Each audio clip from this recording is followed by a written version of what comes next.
Welcome back friends. आज आज हम 32 30 से आगे के क्वेश्चंस डिस्कस करेंगे। और आशा करता हूँ आपको पहला पार्ट अच्छा लगा होगा। और आइए आगे के क्वेश्चन भी हम डिस्कस करते हैं। इसमें जो 31 क्वेश्चन है वो सीआरपीसी से रिलेटेड है। सीआरपीसी जो होती है, इससे रिलेटेड क्वेश्चंस हमारे सिलेबस में नहीं है ना, ये मजिस्ट्रेट वाला भी नहीं है हमारे उसमें। और तो हम अगली वाली स्लाइड में चलते हैं। अगली स्लाइड में देखिए, ये सीआरपीसी भी नहीं लेंगे हम, हाई कोर्ट वाला भी नहीं लेंगे, और ये 35 भी नहीं लेंगे। हाँ, 36 से हमारे क्वेश्चंस हैं। देखिए, the any person who manufactures for sale और distribute any article of sub standard food for consumption is liable to the extend of, कह रहा है कि कोई भी अगर आदमी है, अगर वो बेचता है किस तरीके का सामान, सब स्टैंडर्ड कम वैल्यू वाला कोई सामान बेचता है, मान लीजिए मिलावट वाला सामान बेचता है, मतलब सस्ता, जैसे मान लीजिए काली मिर्च में वो पपीते के बीज मिला के बेच रहा है, तो उसके लिए क्या सज़ा है, कितना उसमें पेनल्टी पड़ेगी, ये बताना है हमने। तो इसके लिए इसका आंसर है 5 लाख रुपीज़। कितना है इसमें? 5 लाख रुपीज़ का उसको क्या करना है, पनिशमेंट मिलता है, अगर उससे उसकी तबीयत ख़राब नहीं हो रही है तो। आइए अगला क्वेश्चन देखते हैं, 37। The food safety appellate tribunal shall consist of, ये भी क्वेश्चन इंपॉर्टेंट है। इसमें क्या होता है, देखिए, मान लीजिए आपने क्या किया, आपके आपके इंडस्ट्री से फूड सेफ्टी ऑफिसर ले गया, सैंपल ले गया, तो फूड एनालिस्ट क्या करेगा, उसकी एनालिसिस करेगा। तो एनालिसिस करने के बाद क्या करेगा, अगर आपके उसमें उसको दिक्कत आएगी या प्रोडक्ट आपका सही नहीं लगेगा, मतलब उसमें आपका प्रोडक्ट ख़राब है, तो क्या करेगा वो आपका उसमें वो आपका न्यायालय में भेज देगा। न्यायालय में जो जज होते हैं उसके फूड सेफ्टी के का ये जो क्वेश्चन हियरिंग करेंगे, वो उनको एजुकेटिंग ऑफिसर बोलते हैं, एजुकेटिंग ऑफिसर बोला जाता है। तो वो एजुकेटिंग ऑफिसर आपको क्या है, पनिशमेंट जो ये 5 लाख जो फाइन लगाना है, पेनल्टी लगानी है, वही आपको क्या करेंगे, उससे आपको उससे आपको ये पेनल्टी लग वो वही आपको क्या करेंगे, वही आपके जज होंगे। तो मान लीजिए आपको क्या करना है कि आप उनके उससे संतुष्ट नहीं हैं, मान लीजिए आप उसको रिव्यू कराना चाहते हैं, आप जगह करा दूसरी उसको और उसे ऊपर सुनवाई चाहते हैं, तो उसके लिए क्या बने हैं, फूड सेफ्टी एपीलेट ट्रिब्यूनल बना हुआ रहता है। तो उसमें क्या होते हैं, एक उसका जो मेन वो होता है, इसको सेंट्रल गवर्नमेंट अपॉइंटमेंट करती है इनका। और क्या होता है कि एक उसका चेयरमैन होगा और दो उसके क्या होंगे, मेंबर होंगे। तो इसमें कितने होंगे, तो इसमें क्या हो जाएंगे, टोटल कितने हो जाएंगे, 3 मेंबर हो जाएंगे उसमें। तो ऑप्शन नंबर बी सही हो जाएगा। अगला देखिए, 38।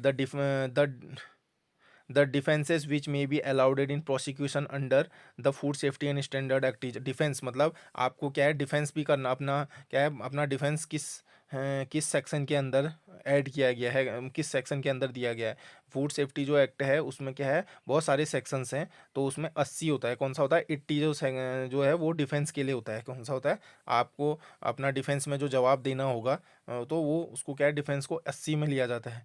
80 से आप ये भी रख सकते हैं कि 80 में डिफेंस में अगर आप हैं, तो पेंशन में आपको क्या हो जाती है, उसकी पेंशन में जो आपकी हो जाती है वो इंक्रीज़ हो जाती है 80 से।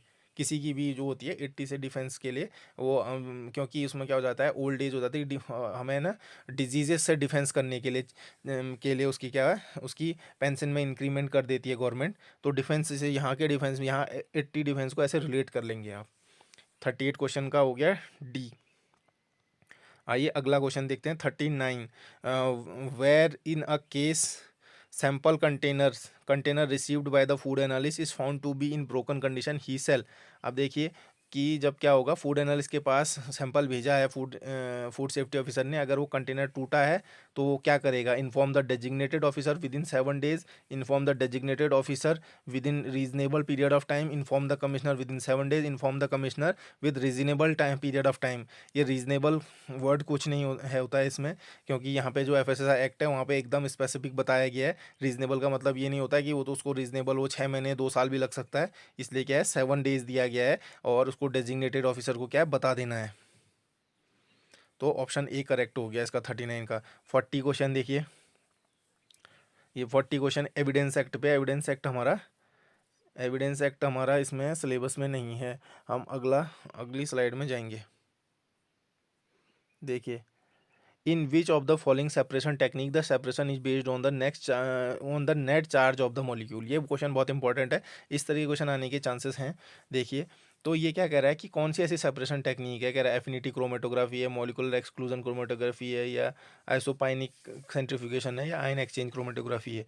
आयन, इसमें क्या होता है कि जो ये होता है नेट चार्ज, इसका मतलब ये होता है कि जो हमारा आरओ सिस्टम है, अगर आपने अपने घर में आरओ सिस्टम देखा होगा, वो भी क्या करता है, उसमें क्या होता है, एक तरीके की एक मेम्ब्रेन होती है, और वो क्या करती है, चार्ज जो ये हमारे जिसमें क्लोराइड, जैसे क्लोराइड हो गया, कैल्शियम के हो गए, कैल्शियम मैग्नीशियम के जो सॉल्ट हो गए, तो इनको क्या करता है, वो रेजिन, जो वो रेजिन भी बोल सकते हैं, या रेजिन तो हम नॉर्मल कॉलम में बोलते हैं, लेकिन जो वहाँ पे जो वो होती है हमारी आरओ में, जो हमारी फिल्टर होती है, वो आपका आयंस को चेंज करती है। तो आयन एक्सचेंज क्रोमेटोग्राफी, और एक डिजिटल आपने देखा होगा, अगर आप लैब में, कॉलेजेस में अपने लैब में गए हों, तो वहाँ आपने देखा होगा कि एक होती है आपकी, एक होता है, एक ग्लास वाली होती है, उसको डिस्टिल वाटर की डिस्टिलेशन यूनिट होती है, और एक और होती है उससे वो वाला वाटर बनता है, डिस्टिलेशन, एक डिस्टिलेशन होती है, एक होती है आपका मेरे को अभी ध्यान नहीं आ रहा है थोड़ा सा, मैं आगे उसको आपको बता दूंगा कौन सी यूनिट होती है। तो वो भी डिस्टिल वाटर, पोर्टेबल नहीं, उसको क्या वाटर बोलते हैं, हाँ मैं अभी भूल रहा हूँ मैं। तो ये जो आयन एक्सचेंज क्रोमेटोग्राफी है, ये ही हमारे आरओ में भी यूज़ होती है, और और आयन, आप इसको आरओ से ज़्यादा अच्छे से याद रख सकते हैं, तो इसको आप आयन एक्सचेंज क्रोमेटोग्राफी, इसका आंसर है option B. An example of triose is, ये इंपॉर्टेंट क्वेश्चन है, देखिए कार्बोहाइड्रेट केमिस्ट्री का। तो ये क्या कह रहा है, देखिए एग्जाम्पल, ट्रायूज, ट्रायूज का मतलब होता है 3 कार्बन वाला चेन वाला कार्बोहाइड्रेट है ये। 3 चेन वाला कौन सा है, ग्लूकोज में 6 होते हैं, 6 कार्बन होते हैं, 6 कार्बन की चेन होती है। राइबुलोज, राइबुलोज आपका 5 होता है, और जाइलुलोज जो है वो आपका भी 5 होता है। ग्लिसरल्डिहाइड जो होता है, ये सबसे सिंपलेस्ट होता है, और इसमें 3 होते हैं, तो ये है ग्लिसरल्डिहाइड इसका आंसर। ट्राई 3 मेंबर चेन होती है इसकी। देखिए, the exoskeleton of insect chitin is compose of, आपने देखा होगा जो कीड़े मकोड़ों का जो खाल होती है, जो उनका खाल वो जो होती है, उसका स्ट्रक्चर होता है, वो होता है, कवर होता है, उसको काइटिन बोलते हैं। वो किस चीज़ से बना होता है, ये इंपॉर्टेंट क्वेश्चन है। ये क्वेश्चन मैंने काफ़ी जगह पेपर्स में देखा हुआ है, तो ये रिपीटेड क्वेश्चन आता है ज़्यादातर, तो इस तरह के क्वेश्चन गलत नहीं होने चाहिए। तो इसका आंसर है, तो आप इसको याद रखेंगे, नागा से रखेंगे, और ग्लूकोज होता है, ये देखिए कि एन एसिटल ग्लूकोसेमाइन होता है, देखिए ग्लूकोज से याद रखेंगे।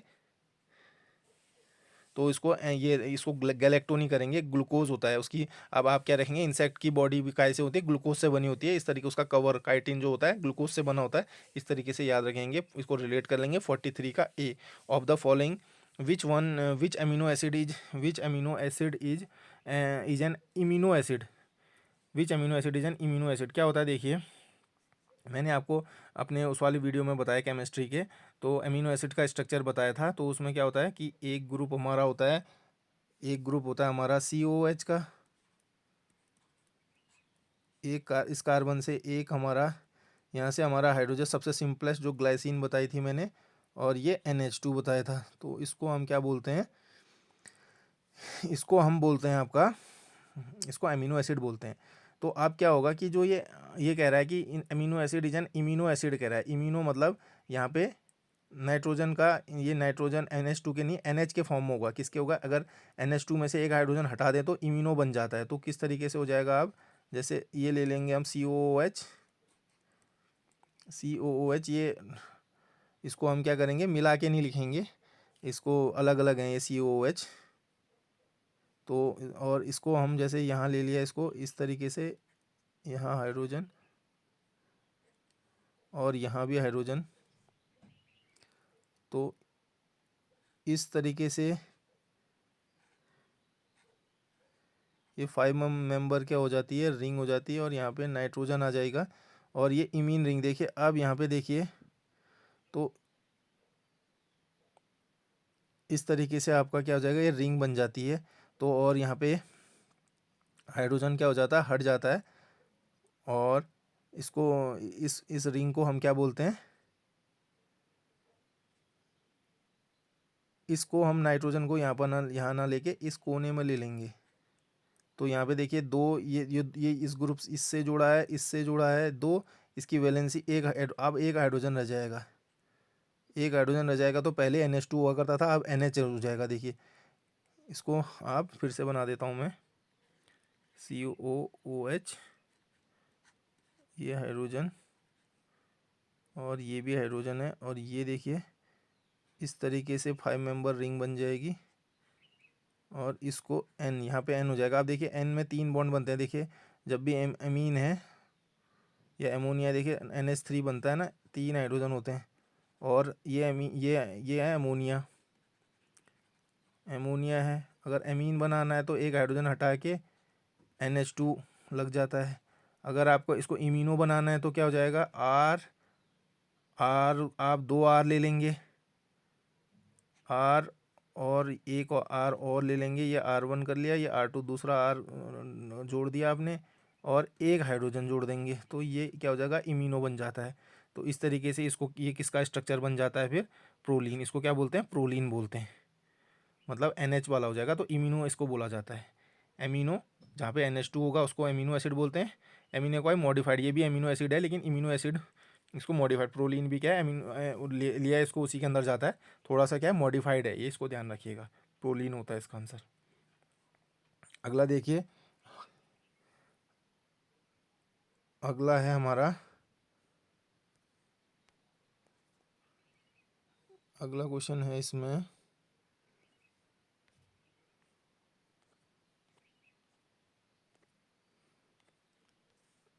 जो ये सारे क्वेश्चन हैं आपको अच्छे से इनको क्या करना है, प्रैक्टिस करना है। हम थे यहाँ क्वेश्चन नंबर 44 तक हमने कर लिया है। अगला क्वेश्चन देखिए, the proteolytic enzyme trypsin hydrolyses the peptide bond. जो प्रोटोलाइटिक मतलब, लाइटिक मतलब होता है तोड़ना, जो प्रोटीन को तोड़ता है जो एंजाइम ट्रिप्सिन। मैंने आपको ट्रिप्सिन वाला इसका फंक्शन भी बताया। जो हमारा सोयाबीन होती है उसमें, कच्ची सोयाबीन जो होती है उसमें ट्रिप्सिन इनिबिटर होता है। तो ये क्या है, ट्रिप्सिन इनिबिटर को बॉयल कर लेने से फिर क्या होता है, ट्रिप्सिन इनिबिटर खत्म हो जाता है। ट्रिप्सिन क्या करता है, हमारे प्रोटीन को डाइजेस्ट करता है। तो ये हाइड्रोलाइज करता है पेप्टाइड बॉन्ड को, इन विच, किस वाले पेप्टाइड बॉन्ड को करता है, कह रहा है ये लाइसिन और आर्जिनिन को करता है। Carbonyl functional is contributed either by lysine और आर्जिन। तो क्या करता है, लाइसिन और आर्जिनिन वाले को क्या करता है, इसमें कार्बोनिल फंक्शन मतलब कार्बोनिल जो बॉन्ड होता है उसको ये तोड़ेगा, उसको पेप्टाइड बॉन्ड का। तो लाइसिन और आर्जिनिन, ये ध्यान रखेंगे। ऑप्शन बी करेक्ट होगा इसका 45 का। अगला देखिए 46, विच of the following is not N antioxidant. देखिए विटामिन सी क्या एंटीऑक्सीडेंट की तरह यूज़ कर सकते हैं, विटामिन ई भी कर सकते हैं, कैरोटीन्स भी कर सकते हैं। कैरोटीन गाजर में इनमें जो है, और जो फ्रूट्स में जो वो होते हैं, जो भी पिगमेंट्स होते हैं वो कैरोटीन के अंदर आता है, कैरोटीन भी। और विटामिन B6 नहीं है इसका आंसर, मतलब B6 एंटीऑक्सीडेंट नहीं होता है। तो आंसर क्या हो गया 46 का D, iodine number of fatty acid. देखिए आयोडीन नंबर अगर फैटी एसिड का बताना है, अगर लिखा हुआ है, इसका मतलब है कि डिग्री ऑफ अनसेचुरेशन बताता है। डिग्री ऑफ अनसेचुरेशन का मतलब ये होता है कि जिस भी तेल में, जिसमें तेल में क्या होता है, फैटी एसिड्स होती हैं। जिस तेल में जितना ज़्यादा अनसेचुरेशन होगा वो उतना ज़्यादा लिक्विड होगा।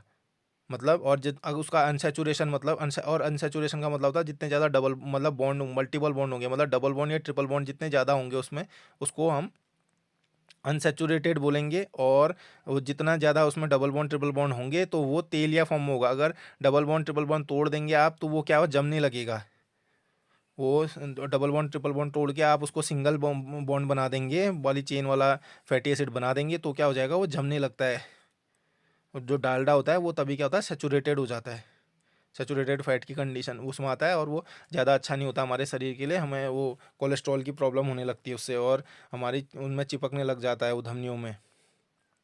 तो आंसर क्या होगा 47 का ए। अगला देखिए, cold sterilization means preservation by of food bye.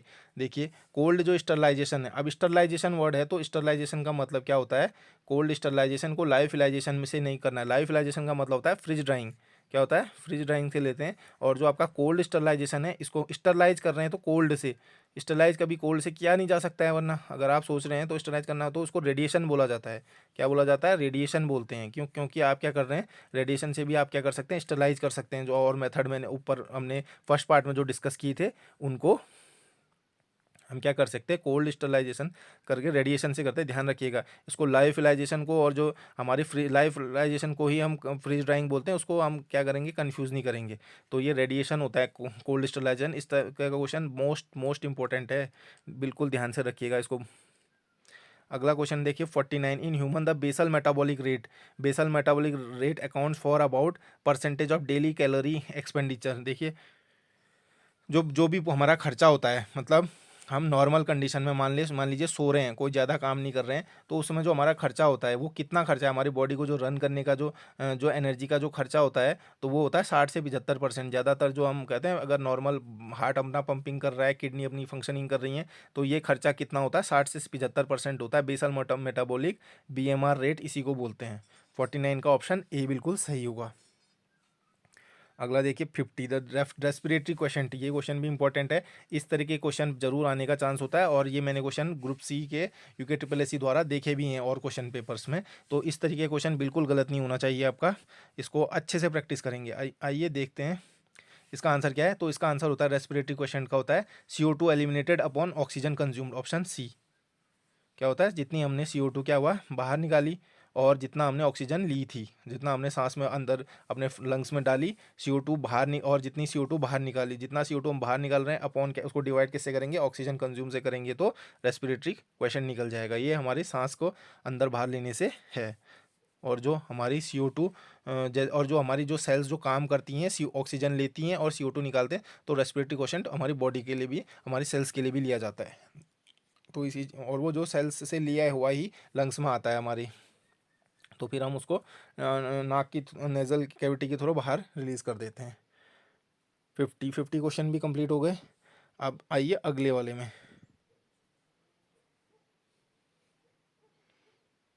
अगला क्वेश्चन है, देखिए biological value of protein is influenced by. Biological जो वैल्यू है प्रोटीन की, किसी भी प्रोटीन की, आप प्रोटीन रिच फूड ले रहे हैं तो उसमें क्या है, एमिनो एसिड कंपोजिशन। मान लीजिए आपने प्रोटीन लिया, अब आप प्रोटीन किस चीज़ का ले रहे हैं ये भी बहुत ज़रूरी है। आपको मान लीजिए आपने प्रोटीन ले रहे हैं, चिकन का ले रहे हैं या मटन ले रहे हैं, उसका प्रोटीन है, या सोय प्रोटीन है, सोयाबीन का प्रोटीन है, या फिश का प्रोटीन है। अगर आप नॉन वेज वाले आइटम्स जो हैं, इसमें आप अगर फिश का वो देखेंगे तो वो जल्दी एब्जॉर्ब होगा और बहुत ही लाइट वेटेड होगा, अच्छा होगा उनके कंपैरिजन में। वैसे तो वेजिटेरियन सबसे बेस्ट है, और वो आपकी खुद की चॉइस भी है। मैं इसमें ज़्यादा ज़्यादा कोई टिप्पणी नहीं करूँगा, बाकी आप लोग देख लीजिएगा। और इसमें क्या है कि इसके वैल्यू किस पे डिपेंड करती है, उसका कंपोजिशन पे करती है, उसमें विटामिन मिनरल कंटेंट पे, उस प्रोटीन में कितना विटामिन, जैसे मछली वाला लेंगे तो उसमें विटामिन कंटेंट ज़्यादा है, मुर्गी वाला लेंगे तो उसमें क्या है, उसमें ज़्यादा कंटेंट नहीं है। और प्रिपरेशन पे भी बात है, अगर आप उसको डीप फ्राई तेल में तल रहे हैं, उस तरीके से कर रहे हैं, तो उससे क्या है, उसका वैल्यू क्या हो जाएगी, घट जाएगी। तो इसका आंसर क्या है, और डी, क्या उनका डी है, ऑल ऑफ द अबव। ये सारे फैक्टर क्या करते हैं, प्रोटीन की कंटेंट वैल्यू को क्या करते हैं, इन्फ्लुएंस करते हैं। तो 51 का डी हो गया। अगला देखिए 52, the absorption maxima lambda max of a compound is dependent. जैसे जो भी मैंने बताया था आपको, जैसे माइक्रोवेव में जो फूड बताया था, जो वो एब्जॉर्ब करते हैं वो किस पे डिपेंडेंट होती है, स्ट्रक्चर ऑफ द कंपाउंड। जो आपका फूड है उसमें जो कंपाउंड होगा उसके स्ट्रक्चर पे डिपेंड करती है, बिल्कुल करती है। PH of the solvent in the compound exist, आपने जिस पीएच पे खाना बना रखा है, मान लीजिए आपका एसिडिक खाना है, खट्टा मतलब उस चीज़ का खाना है, तो उसका अलग उस पर डिपेंड करेगा। और पोलैरिटी ऑफ द सॉल्वेंट मैंने बताया था कि डाइलेक्ट्रिक कांस्टेंट जिसका जितना कम होगा वो जितने ज़्यादा जल्दी गर्म होगा। तो पोल्स पोल्स मतलब डाइलेक्ट्रिक कांस्टेंट की बात भी की जा रही है। तो क्या है, ऑप्शन 52 का क्या है, डी, ऑल द अबव। और जब भी इस तरीके का ऑल द अबव इस तरीके का क्वेश्चन आए तो एक बार ध्यान से देखिएगा कि प्रोबेबिलिटी होने के चांसेस होते हैं कि भाई दो सारे वो आंसर हों, उसको ध्यान से रखिएगा। और देखिए the purpose of the guard column in HPLC, high performance liquid chromatography या हाई प्रेशर लिक्विड क्रोमेटोग्राफी भी बोला जाता है इसको। तो इससे क्या होता है, मशीन होती है, इसमें हाई प्रेशर से क्या करा जाता है, आपके कंपाउंड को डाला जाता है और उससे क्या था, अलग अलग उसको मैं कंपाउंड में, जैसे आपने मान लीजिए वो ले लिया, कोल्ड ड्रिंक ले लिया, और उसमें आपने क्या क्या मटेरियल है, कैफीन है, मेटल कितने हैं, ये चीज़ सब देखना है, तो आप हाई प्रेशर से डालेंगे तो उसको अलग अलग कंपोनेंट में क्या कर देगा वो बांट देगा, छांट देगा। तो उसको क्या बोलते हैं, अब जो गार्ड कॉलम है, आप इसके नाम से देखिए, आप अगर इसको एक कॉमन सेंस से आप इसको कर सकते हैं। देखिए, प्रोटेक्ट गार्ड कॉलम को क्या करा है, पर्पज ऑफ गार्ड कॉलम, कोई भी चीज़ होता है, गार्ड किस काम करता है, प्रोटेक्ट करता है मेन कॉलम को, तो इसका आंसर बी होगा। ठीक है, मेन कॉलम को प्रोटेक्ट कौन करेगा, गार्ड कॉलम करेगा। जैसे एक बिल्डिंग को कौन प्रोटेक्ट करता है, गार्ड करता है, तो उसको क्या करता है, तो इसके लिए क्या हो जाएगा, protects the main column. Column का मतलब ये होता है कि छा उसमें जो मान लीजिए जैसे आपने आरओ सिस्टम लिया है, तो आरओ में डालने से पहले आजकल एक आपने देखा होगा सेटलिंग वाला वो चैम्बर दिया जाता है। पहले पहले तो डायरेक्ट क्या होता था कि एक हमने आरओ अपना कनेक्ट करवा दिया, मान लीजिए आरओ है ये, आरओ मान लीजिए इधर आरओ सिस्टम लगा हुआ हमारा। वो पहले पानी की कनेक्शन की स्टार्टिंग में कि फेसेस में क्या किया जाता था, वो कनेक्ट कर देता था इससे। हमारा मान लीजिए ये कहीं बाहर से पानी आ रहा था, तो इसको इसके इसके आरओ सिस्टम में क्या कर देता था, वो डायरेक्ट कनेक्ट कर देता। आजकल वो क्या करते हैं कि इसको गार्ड करने के लिए क्या करते हैं कि इस लाइन को मोड़ के एक वो सेटलिंग चैम्बर वाला और उसमें भी एक फ़िल्टर लगा रहता है, तो एक गार्ड कॉलम, ये भी गार्ड कॉलम की तरह काम करता है। इसी तरीके से मशीन है जो वो क्या करती है, पहले अपने इसके थ्रू उसको मेन कॉलम को बचाने के लिए इस कॉलम इसको भी एक कॉलम ही बोला जा सकता है। ये भी क्या है, इसके अंदर क्या होता है, एक और फिल्टर, अगर आपने अपने आरओ फिल्टर्स कभी क्लीन होते हुए देखे हैं तो उसमें भी ये होता है, ये भी गार्ड कॉलम की तरह काम करता है। तो इसी तरीके का मैकेनिज्म रहता है, मिलता जुलता।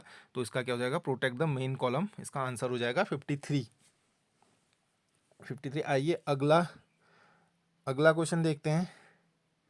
देखिए, all the free radicals have in their orbital, ये इस तरीके का सिंपल केमिस्ट्री का क्वेश्चन है, इस तरीके के क्वेश्चन आ सकते हैं। देखिए, फ्री रेडिकल जब होता है हमारा, फ्री रेडिकल कब बनता है, मान लीजिए आपके पास क्या है, हाइड्रोजन, मान लीजिए आपके पास क्या है, आपके पास है हाइड्रोजन गैस ले लिया।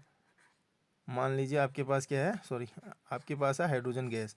तो रेडिकल कैसे बनता है कि हाइड्रोजन गैस इस तरीके से होती है, हाइड्रोजन हाइड्रोजन जुड़ी हुई है। तो क्या करेगा, रेडिकल जब भी बनता है बीचों बीच इसको क्या है, तोड़ देता है। तो क्या हो जाता है, हाइड्रोजन एक एक इलेक्ट्रॉन इसके पास आ जाता है, बराबर बराबर बढ़ जाता है, ये एक रेडिकल ये बन गया। मान लीजिए आपके पास क्लोरीन गैस है, तो उसमें भी क्या होगा, लास्ट के जो इलेक्ट्रॉन है उसको क्या कर देगा, क्लोरीन को एक इसके पास रह जाएगा, क्योंकि क्लोरीन भी क्या है, इसी तरीके से आपका क्या है, आपस में जोड़े रहता है, एक क्लोरीन दूसरे क्लोरीन से। तो एक क्लोरीन इसको मिल गया, एक इलेक्ट्रॉन इसको रह गया, एक इलेक्ट्रॉन इसके पास, ये रेडिकल बन गए। तो क्या, अब पढ़िए अगला, देखिए यहाँ देखिए, पेयर्ड वैलेंस इलेक्ट्रॉन, पेयर तो होता ही नहीं है यहाँ पे, तो सिंगल सिंगल होते हैं। देखिए, ये रेडिकल अलग चले जाएगा, प्लस लगा दीजिए इसमें, प्लस ये अलग घूमने लगेगा। तो अनपेयर्ड है, क्या है, अनपेयर्ड है वैलेंस इलेक्ट्रॉन, वैलेंस मतलब आखिरी आखिरी, इसमें तो क्लोरीन में और भी इलेक्ट्रॉन्स होंगे ना अंदर को, क्योंकि क्लोरीन का कितना होता है, 17 होता है, तो ये 17वां होगा। ठीक है, तो अनपेयर्ड वैलेंस इलेक्ट्रॉन है। ठीक है, बाहर वाला जो वैलेंस वाला है नो वैलेंस इलेक्ट्रॉन, ये तो आंसर क्या है, बी, अनपेयर्ड है, और वो भी बाहर वाला लास्ट वाला। ठीक है, तो इसको क्या है, ऑप्शन बी कौन सा हो जाएगा, इसका करेक्ट हो जाएगा 54 का। 55 देखिए, 55 में क्या कह रहा है, देखिए, विच of the following is not an artificial sweetener. देखिए, आर्टिफिशियल स्वीटनर सबसे ज़्यादा जो बदनाम आर्टिफिशियल स्वीटनर है वो है सैकरीन। इससे क्या है, सस्ती वाली है जो आइसक्रीम बना करती थी, जिसको खा के जीभ कड़वा कड़वा हो जाता है, और जो सस्ते वेंडर जो घूमने वाले जो बना के वो बेचते हैं, आपने रेलवे स्टेशन या बस अड्डे में देखे होंगे, तो वो क्या है, सैकरीन वाली आइसक्रीम होती हैं, उनसे बचना चाहिए। और सोडियम साइक्लामेट, इस तरीके के आपको जो ये आर्टिफिशियल स्वीटनर है, इनके नाम याद होने चाहिए। ये ऐसी सल्फेम होगा, ये भी आपका क्या है, ये भी आपका क्या आर्टिफिशियल स्वीटनर है। इसमें ब्यूटाइलेटेड जो हाइड्रोक्सी एनिसोल है, ये क्या होता है, एंटीऑक्सीडेंट की तरह यूज़ होता है। तो इसको आप ध्यान रखेंगे, ऑप्शन सी इसका क्या हो जाएगा, ये नहीं है आर्टिफिशियल स्वीटनर, ये एंटीऑक्सीडेंट है। ऑप्शन सी इसका क्या हो जाएगा, करेक्ट आंसर हो जाएगा 55 का। आइए अगला अगला अगली स्लाइड देखते हैं। अगली स्लाइड है हमारी, देखिए, which is modern in gram staining, ये क्वेश्चन इंपॉर्टेंट है, ये सिलेबस का क्वेश्चन है, इस तरह के क्वेश्चन गलत नहीं होनी चाहिए। देखिए, which is modern in gram staining, gram staining में क्या होता है कि हम क्या करते हैं, उसकी सेल्स उसको क्या करते हैं, स्टेन करके हम क्या करते हैं, स्लाइड प्रिपेयर करते हैं, क्या करते हैं, स्लाइड प्रिपेयर करते हैं, आइडेंटिफाई करते हैं। तो ग्राम स्टेनिंग का मतलब होता है, मॉडर्न का मतलब ये होता है कि जैसे कोई फैब्रिक है, फैब्रिक मतलब कपड़ा है, उसमें हमने कलर, उसका कलर को फिक्स करना है। आपने देखा होगा कलर फिक्सर आते हैं। आपने कई लोग क्या करते हैं, ब्लैक पैंट्स को भी क्या करते हैं, कलर फेड होने पे घड़ी पे क्या करते हैं, उसको वो फिक्सर के साथ पका लेते हैं, तो उससे क्या होता है, फिक्स हो जाता है कलर। तो ये काम कौन करता है, आयोडीन करता है। कौन करता है, आयोडीन करता है। तो ऑप्शन डी क्या हो जाएगा, करेक्ट आंसर हो जाएगा इसका। देखिए, the immersion of oil used in microscopy. देखिए, अब अगला क्वेश्चन क्या है, 57। ये भी क्वेश्चन बहुत इंपॉर्टेंट है, माइक्रोस्कोप वाला। ये क्वेश्चन आपका सिलेबस का है। देखिए, इमर्सन ऑयल अब क्या होता है, आपने देखा होगा, डायग्रामेटिकली बनाने की कोशिश करता हूँ। देखिए, आपका ये माइक्रोस्कोप होता है,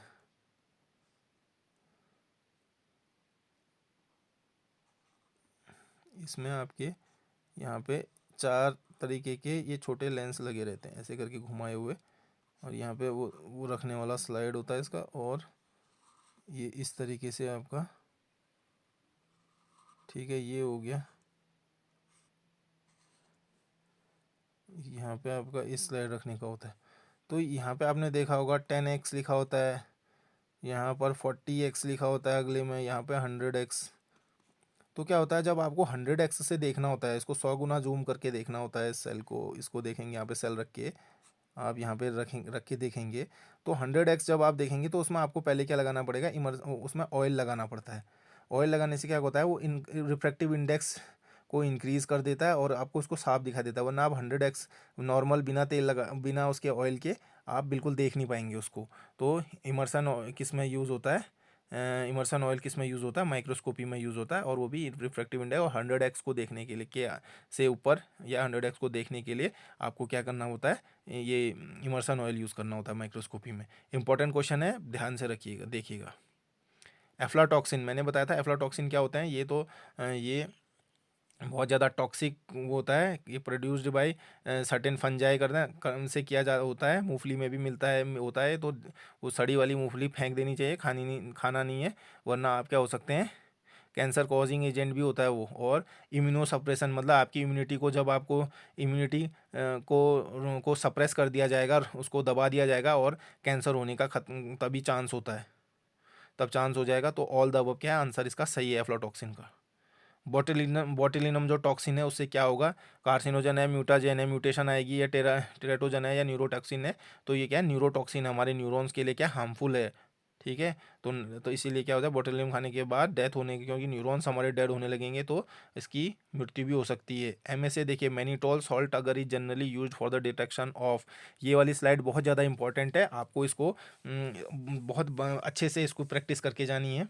ये क्वेश्चन पेपर बहुत ज़्यादा मीनिंगफुल है और बहुत अच्छी अच्छी आपको इन्फॉर्मेशन मिली होंगी, और आपको बहुत अच्छा लगा होगा इसको पढ़ के। आइए ये 60 क्वेश्चन डिस्कस करते हैं। MSA मैनिटोल सॉल्ट अगर is generally used for the detection of.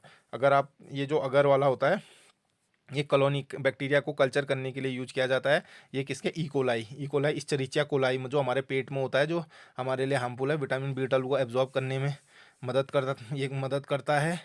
और कहीं पे भी जैसे मान लीजिए वाटर टेस्टिंग में कोलाई अगर आ रहा है, तो इसका मतलब उसमें सीवेज जो हमारा है, फीकल कंटेंट, उसमें ज़रूर उस पानी में कहीं ना कहीं से जा रहा है। जैसे जब म्यूनिसपैलिटी का जो जैसे अगर पाइपलाइन अगर टूट रखी है, तो उसका मतलब अगर वो उसमें अगर पानी में इकोलाई आ रहा है, तो इसका मतलब है कि सीवेज का जो पाइप है, वो पाइप कहीं सीवेज लाइन के आसपास ब्रेक हुआ है और इकोलाई आ रही है, और उसमें ह्यूमन वेस्टेज है, इससे इसका कन्फर्मेशन मिल जाता है।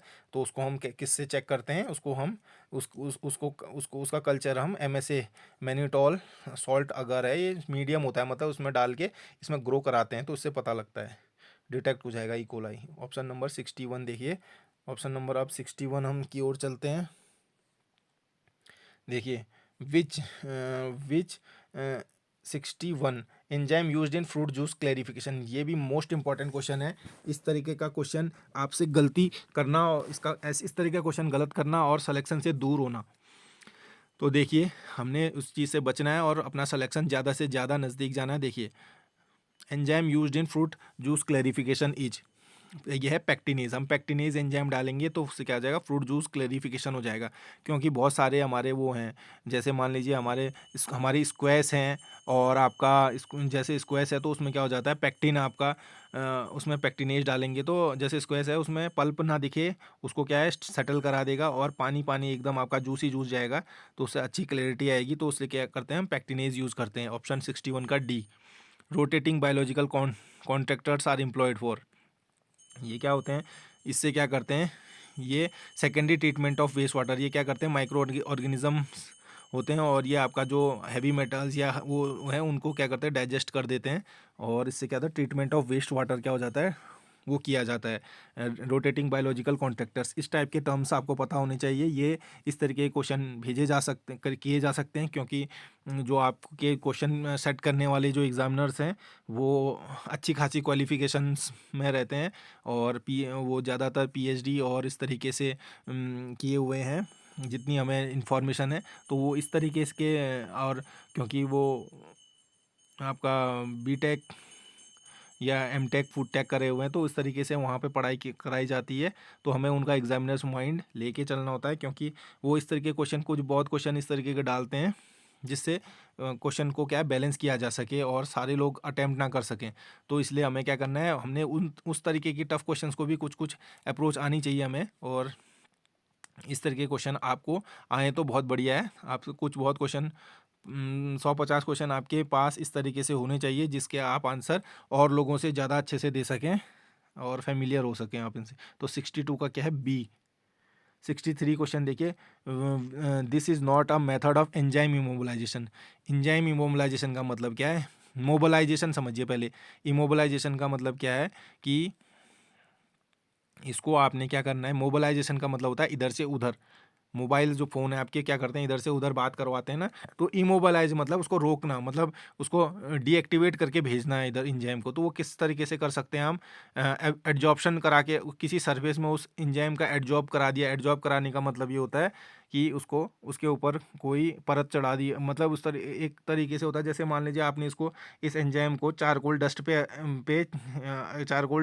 पे चिपका दिया इसको, तो वो उसकी सरफेस पे आ जाएंगे, चिपक जाएंगे। जैसे लोहे पे चुंबक के टुकड़े चिपकते हैं, उस तरीके से एडजॉर्ब हो जाते हैं, जबकि अंदर नहीं जाते हैं।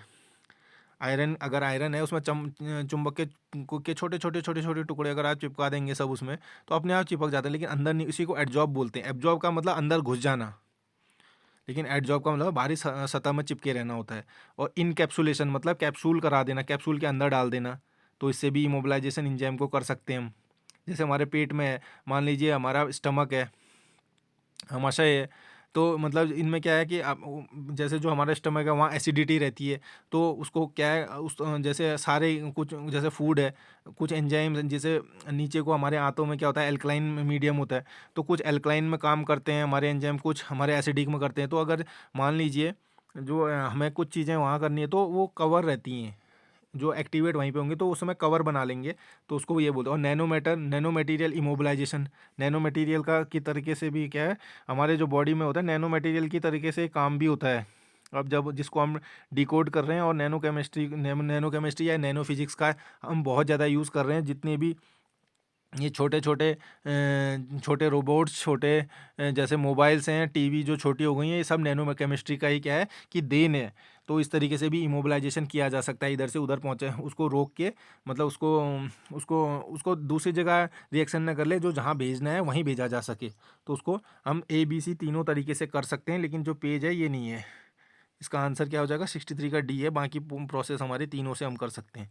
हैकअप, इस तरीके का क्वेश्चन तो मोस्ट मोस्ट इंपॉर्टेंट है। इस तरीके का क्वेश्चन गलत तो समझिए सिलेक्शन इस जन्म में नहीं हो सकता है। अगर फूड सुपरवाइजर के एग्ज़ाम में अगर ये क्वेश्चन गलत कर दिया तो फिर सिलेक्शन होने की उम्मीद मत रखिए आप। तो इसका है hazard analysis and critical control point. तो इसका ऑप्शन डी एकदम सही हो गया। देखिए अगला, देखिए which GM crop is approved in India. Genetically modified crop में क्या था कि एक तो आपका बीटी ब्रिंजल में क्या था कि इसमें बहुत ज़्यादा ऑब्जेक्शंस आए, क्योंकि क्या है, हम आपका उसका डीएनए आप चेंज करते हैं क्योंकि कीड़ा ना लग जाए करके।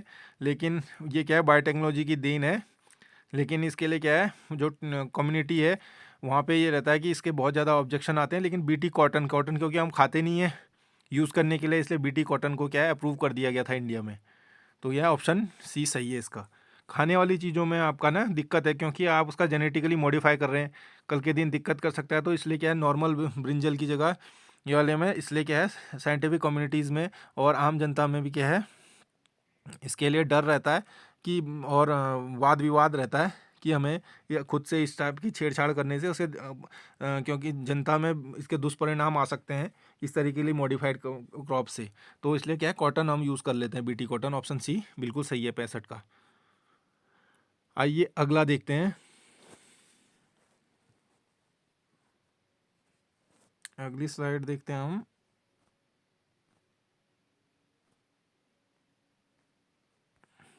देखिए the trap which is used widely to kill rice field rat. देखिए राइस फील्ड में जो रेड्स होते हैं तो उसमें क्या है रेड के लिए पॉट ट्रैप बनाया जाता है। पॉट मतलब घड़ों वाला ट्रैप बनाया जाता है उस तरीके से उनको पकड़ने के लिए। तो रिमोट ट्रिगर तो वैसे फील्ड राइस किसान की हालत ख़राब है। आप रिमोट ट्रिगर ट्रैप तो वैसे भी नहीं बनाएंगे, ऑटोमेटिक भी नहीं कर पाता है वो पॉट वाले ही बना पाएगा। और अगला देखिए 67 a dull hollow sound when trapped in is the maturity index of crop. कह रहा है कि कौन सा एक डल सी आवाज़ आती है, हॉलो जैसी खाली जैसी आवाज़ आती है जब उसको हम टच करके पीट के देखते हैं, थोड़ा हाथ हाथ से उसमें क्या करते हैं मार के देखते हैं, तो किसका कौन से उसका पता लगता है, पपाया का पता लगता है, पाइनएप्पल का लगता है, सपोटा का लगता है या वाटरमेलन।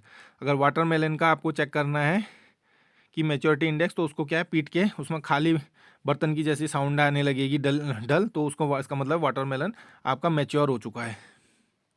तो ऑप्शन क्या है इसका डी 67 68। इस तरीके के क्वेश्चन जो आपका उसमें लिखा हुआ है उसने कि ये क्वेश्चन आने के बहुत ज़्यादा चांस हैं। और जो एडवांस वाले क्वेश्चन और जो पिछले बार के क्वेश्चनों में, दोनों बार की क्वेश्चनों में पेपर में 2016 और 2019 वाले क्वेश्चन पेपर में इस तरह के क्वेश्चन जरूर देखें। जो क्वेश्चन 68 दिया गया है, देखिए Bhima is a high yielding variety of mushroom. Bhima कौन सी वाली है? यह है वाइट मिल्की मशरूम। कौन सी है? वाइट मिल्की मशरूम है। जो बटन मशरूम है ये मार्केट में ज़्यादा खाया जाता है और ज़्यादा डिमांड में रहता है, लेकिन जो ओयस्टर है ये महंगे वाले होते हैं। गुच्ची वाला मशरूम, ओयस्टर मशरूम जो जो होते हैं ये वाले, इनकी ज़्यादा वैल्यू है और महंगे भी बिकते हैं ये। तो ये लेकिन आंसर भीमा वाला हाई यील्डिंग वैरायटी कौन सी है? वाइट मिल्की मशरूम की। ये भी दिखता उस ये मतलब ये नॉर्मली आपका जो मशरूम होता है उसी तरीके, जो नॉर्मल जो जंगली तरीके का दिखता है उस तरीके का दिखता है, इस तरीके से, इस तरीके से। और जो जिस तरीके से वो इसकी छतरी जैसी बनी होती है इस तरीके से, तो ये होते हैं मशरूम। इसको वाइट मिल्की मशरूम बोला जाता है। 69 देखिए, 69 में है a chemical safety spread on bags of stored grains in godowns. कह रहा है केमिकल, ऐसा केमिकल है बताइए जो कि बैग्स में स्टोर, ग्रेन में आप स्टोर करते हैं, में आप उसका छिड़काव कर सकते हैं। तो कौन सा है? मेलाथियोन होता है। कौन सा होता है? मेलाथियोन होता है। अब आप और आप मैं जितने भी फूड सेफ्टी वाले या फूड जो फूड सुपरवाइजर या फूड प्रोडक्शन मैनेजर जितने रहे हुए हैं, मैं आपसे रिक्वेस्ट करता हूं कि आप अपने जो जो आप जो केमिकल यूज़ करते थे सैनिटेशन के लिए, जिस स्प्रे करने के लिए, तो उसका नाम लिख के बताएं आपकी फैक्ट्री में कौन सा यूज़ हुआ करता था। मैंने अपने उसमें देखा तो उसमें यह यूज़ होता था, डाइक्लोरवस यूज़ हुआ करता था। उसका छिड़काव से सारे के सारे कीड़े वीड़े मर जाते हैं। लेकिन क्या होता है इसका एक ड्रॉबैक है कि इसको क्या करना होता है कि इसको क्या करना होता है कि जो ये केमिकल होता है इसमें हमें फूड ग्रेन्स को क्या होता है या खुले फूड उनको के समय इसको छिड़काव नहीं करते हैं। हमने सारे फूड प्रोडक्ट पहले क्लोज करने होते हैं, ढके होने चाहिए, फिर उसके बाद स्प्रे होता है। डाइक्लोरवस बोला जाता है उसको, और इसी का कॉमन नेम नुआन भी है। उसका आप उसका सॉल्यूशन बना दिया जाता है और स्प्रेइंग उससे करने से सब चीज़ मर जाते हैं। और आपको एक और एक्सपीरियंस की बात बताता हूँ मैं, जिससे क्या होता है कि जैसे जो मधुमक्खियाँ हैं आपके यहाँ, अगर ये जो शुगर सॉल्यूशन वाला काम ज़्यादा है तो क्या खोलते ही क्या होता है, जो गर्म इलाके हैं वहाँ पे क्या मधुमक्खियाँ ज़्यादा एक्टिव रहती हैं। तो आपका दिन दिन में ही वो क्या इतनी ज़्यादा एक्टिव होके वो अपने वो बनाने लग जाते हैं, अपना छत्ता छोटा छोटे बनाने लग जाते हैं। तो आपको क्या करना है, मान लीजिए आपने थोड़े दिन के लिए मान लीजिए आपके 2-3 स्टोरीड आपकी फूड इंडस्ट्री है और कुछ दरवाजे या खिड़की खुले रह गए, तो शाम तक वो पूरा बना देती हैं। तो आपको उससे निजात करने के लिए क्या होता है कि अगर आपको जल्दी से वो करना है तो आप केरोसिन का भी सॉल्यूशन बना के उसका भी केरोसिन का भी अगर आप सॉल्यूशन, तो क्या केरोसिन डायरेक्ट अगर आप उसको वो पंपिंग वाली मशीन जो होती है जिससे किसान भाई छिड़काव करते हैं उसका पेस्टिसाइड्स का, उससे अगर पंपिंग करते हैं तो तुरंत वो सब भाग जाती हैं और चले जाती हैं। तो इस तरीके से भी आप क्या कर सकते हैं, इस तरीके से आप स्प्रेइंग कर सकते हैं। तो यहाँ का मैलाथेनिन तो कैसे इसको याद कर रख सकते हैं आप। तो जैसे गोडाउन में कहते हैं ना, गोडाउन में सामान माल आ गया, तो इस तरीके से आप क्या करें, मैलाथेनिन से याद करें वो माल में गोडाउन में छिड़का जाता है करके। इस तरीके से आप थोड़ा रिलेट करके पढ़ सकते हैं, जिससे कि कल के दिन आपको डाउट ना हो, थोड़ी बहुत बात क्लिक हो जाए दिमाग में, जिससे आपका आंसर सही हो जाए। देखिए 17वां question, which of the following is not an advantage of blanching. Blanching जो कच्चापन को ख़त्म करती है और आपका कलर को भी गाढ़ा कर देती है, जैसे पालक वाला किस्में कर देती है, तो और फ्लेवर को भी प्रिजर्व करती है, इनएक्टिवेट सॉरी। तो विच of the following is an advantage of blanching, तो एडवांटेज कौन सा है, नॉट एन एडवांटेज कह रहा है। तो प्री कूलिंग क्या कॉन्सेप्ट है, देखिए जो प्री कूलिंग में ऐसा होता है कि जैसे आपने कोई आम तोड़ लिया, मान लीजिए जो पकने की स्टेज में है, तो वो क्या होगा कि जब उसको आप वो करेंगे, उसको वैसे तो ये क्या है, कच्चे कुछ ज़्यादा कच्चे तोड़ लेते हैं वो लोग, जिससे इथाइलिन लगा के बाद में पका लेते हैं। लेकिन मान लीजिए कुछ पेड़ जो जो कुछ होते हैं क्लाइमेट्रिक जो फूड है, मान लीजिए जो पेड़ में ही पकते हैं उसके बाद नहीं पकते हैं, तो उसमें क्या होगा, इथाइलिन होगा। तो प्री कूलिंग से क्या हो, इथाइलिन को क्या करेंगे, इथाइलिन उसके अंदर होता है तो उसको डीएक्टिवेट कर देते हैं प्री कूलिंग करके, उसको तुरंत ठंडा कर देंगे, फ्रीज कर देंगे, तो क्या हो जाएगा, वो ठंडा हो जाएगा, या उसमें ठंडी एयर को पास कर देंगे, तो क्या हो जाएगा, वो उसकी स्लो डाउन हो जाएगी उसकी पकने की प्रोसेस को। तो ब्लांचिंग का इससे कोई लेना देना नहीं होता, ये अलग प्रोसेस है। तो 70 रुपये का क्या हो गया, ए हो गया, ये एडवांटेज नहीं है। बाकी जो अगर पालक की आप कर देंगे ब्लांचिंग, तो क्या हो जाएगा, ज़्यादा हरा कलर हो जाएगा, फ्लेवर भी प्रिजर्व हो जाती है। और टू इनएक्टिवेट इंजाइम को क्या है, इनएक्टिवेट करने के लिए भी ब्लांचिंग यूज़ की जाती है। तो यहाँ तक हो गए 70 तक। इसके बाद जो क्वेश्चन है, इसमें लगता है मुझे 70 तक ही क्वेश्चन पे है, हाँ 70 तक है। इसके बाद क्या है, जीके जीएस वाले क्वेश्चन है, इसलिए हम क्या करेंगे, इस क्वेश्चन पेपर को यहीं पे फिनिश करेंगे।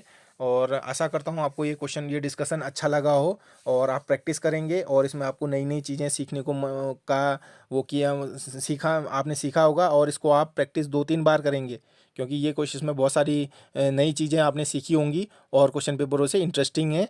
आपको आपको आपका लेवल ज़रूर इंक्रीज़ किया होगा इसने। Thank you.